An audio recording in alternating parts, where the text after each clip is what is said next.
সংসদ হামলার পর এবার উত্তর দিনাজপুরে জঙ্গি যোগ। দেশের গোপন তথ্য পাকিস্তান সহ বিভিন্ন দেশে পাচারের অভিযোগ, আর এই অভিযোগেই উত্তর দিনাজপুরের কালিয়াগঞ্জ থেকে গ্রেপ্তার এক অভিযুক্ত। আপনাদের জানাবো, মুম্বাইয়ের অ্যান্টি টেরোরিজম স্কোয়াডের হাতে গ্রেপ্তার হয়েছে এই অভিযুক্ত। যদিও পরিবারের দাবি, মোবাইলে গেম খেলত ওই যুবক। ধৃত মুক্তা মাহাতো, তার বাড়ি কালিয়াগঞ্জের কাকড়া মোড়ে। ধৃতের বিরুদ্ধে দেশদ্রোহী আইন সহ একাধিক জামিন অযোগ্য ধারায় মামলা হয়েছে। পাকিস্তান, প্যালেস্তাইন, ইরান সহ একাধিক দেশে তথ্য পাচারের অভিযোগ এই যুবকের বিরুদ্ধে। ভবানন্দ সিংহ আমাদের প্রতিনিধি রয়েছেন আমাদের সঙ্গে। ভবানন্দ, কি খবর পাচ্ছ? দেখো শুভদীপ, যা পাওয়া যাচ্ছে তা কিন্তু চাঞ্চল্যকর তথ্য। এবার উত্তর দিনাজপুরের যোগাযোগ জঙ্গি সংগঠনের সঙ্গে তথ্য আদান প্রদানে, অর্থাৎ ভারতবর্ষের গোপন কিছু তথ্য পাকিস্তান সহ বিভিন্ন দেশে কিন্তু পাচার করছিল। উত্তর দিনাজপুরের কালিয়াগঞ্জের এক যুবক বলে মুম্বাই এটিএস জানতে পারে এবং তারা এসে কিন্তু তাদের বিশেষ দল এসে সেই যুবককে ইতিমধ্যে গ্রেফতার করেছে। তার বিরুদ্ধে বেশ কিছু জামিন অযোগ্য ধারায় মামলা রুজু করেছে এবং তাকে ইতিমধ্যে মুম্বাইয়ের উদ্দেশ্যে নিয়ে গেছে। মুম্বাইয়ের এটিএস বলে আমরা জানতে পারছি। যে সমস্ত তথ্য জানা যাচ্ছে তা কিন্তু চাঞ্চল্যকর।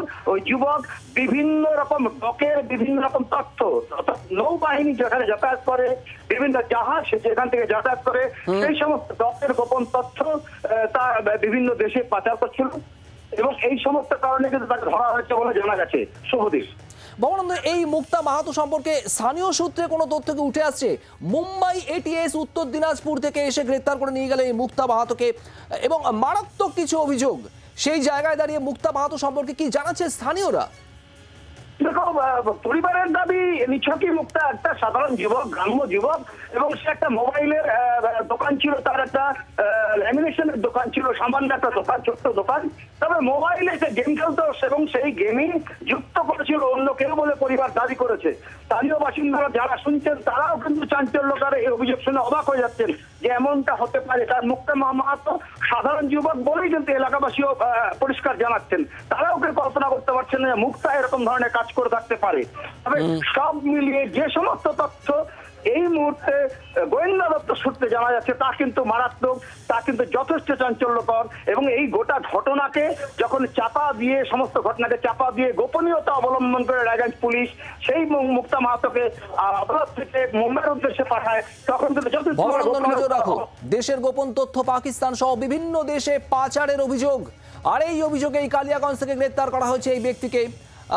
মুক্তা মাহাতো নামে এই যুবক, তার ভাই এবং মায়ের বক্তব্য শোনাবো আপনাদের। ওর নাম হচ্ছে মুক্তা মাহাতো। কি ঘটনা ঘটেছে? ও অনলাইনে গেম টেম খেলতো বন্ধু বান্ধবের সাথে, যেখানে সেখানে যায়। হ্যাঁ, ও গেম টেমের মাধ্যমে ওই মনে করো পয়সা এদিক সেদিক কোথাও কোথাও করছে, গেমের মাধ্যমে টাকা লাগাইছে।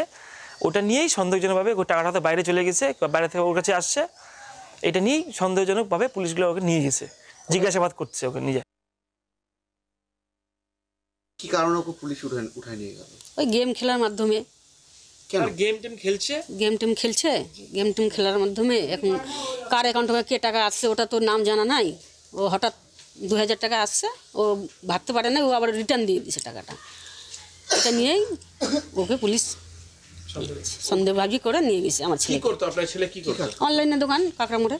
আমরা চাই ছেলেকে আমরা বাড়িতে নিয়ে আসি। কি মনে হচ্ছে আপনার ছেলেকে কি ফাঁসানো হয়েছে? ফাঁসানো হয়েছে এটা। বাংলার আওয়াজ, বাঙালির আবেগ, জি 24 ঘন্টা।